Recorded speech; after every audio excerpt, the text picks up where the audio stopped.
আল্লাহ আমাদের বাঁচিয়ে দিল। ঝড়ের গতিবেগ প্রায় ঘন্টায়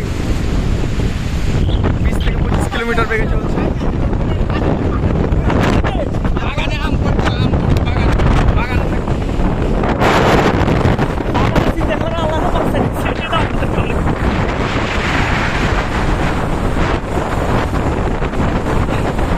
পদ্মা নদী বঙ্গোপসাগর থেকে ভয়ানক হয়ে গেছে। আমাদের নৌকা আমরা একটুর জন্য 2টা মিনিট দেরি হলে আমরা শেষ।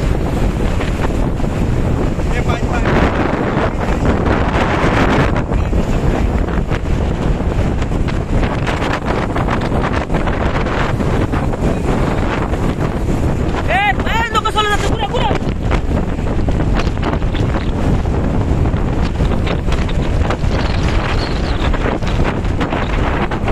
তবে একটা প্লাস পয়েন্ট কি ছিল, হাওয়াটা এদিক থাকার কারণে আমরা দ্রুত চলে আসছি না, তাহলে আমরা পুরো আটকে গেছি। হ্যাঁ হ্যাঁ হ্যাঁ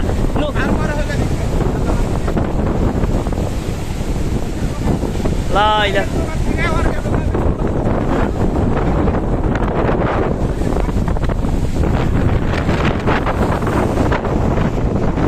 পুরার ঝড়।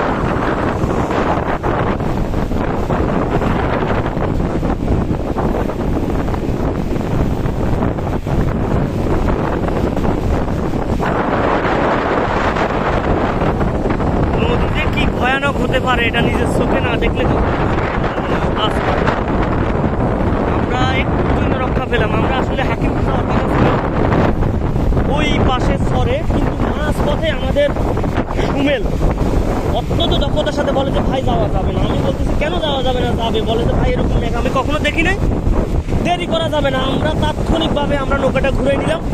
আস্তে আস্তে আমরা ঝড়ের কবলে পড়লাম। আল্লাহর রহমতে আমরা কোনো মতে পাড়ে এসে পৌঁছালাম। তখনই ঝড় শুরু, থাকা অবস্থায় ঝড় শুরু হয়েছে, কিন্তু আল্লাহর রহমতে আমরা যখনই ঝড়টা শুরু হইল তখনই আমরা প্রায় মাছ নদী না কাছাকাছি পাড়ের কাছাকাছি ছিলাম।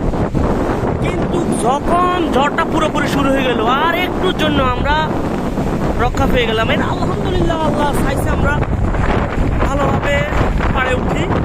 কি ভয়াবহ অবস্থা! আল্লাহ, এই আমাদের দক্ষ মাঝি সুমেল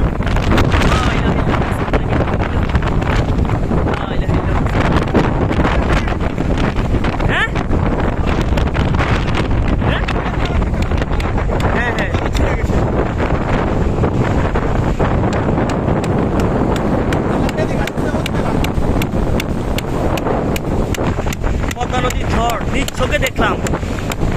আসলে অনেক বছর আসলে এই ধরনের ঝড় দেখা হয়নি সরাসরি। নদীতেই ছিলাম। কি ভয়াবহ ঝড়! আপনারা যদি বিশ্বাস করেন, এত ঝড় আর এত বাতাস। আমাদের অত্যন্ত দক্ষ মাঝি সুমেল। আসলে আমি তো এখানে বেড়াইতে আসি, আমি দীর্ঘদিন থেকে আসি, কিন্তু আমি তো বুঝতেই পারিনি যে এত বড় ঝড় উঠবে।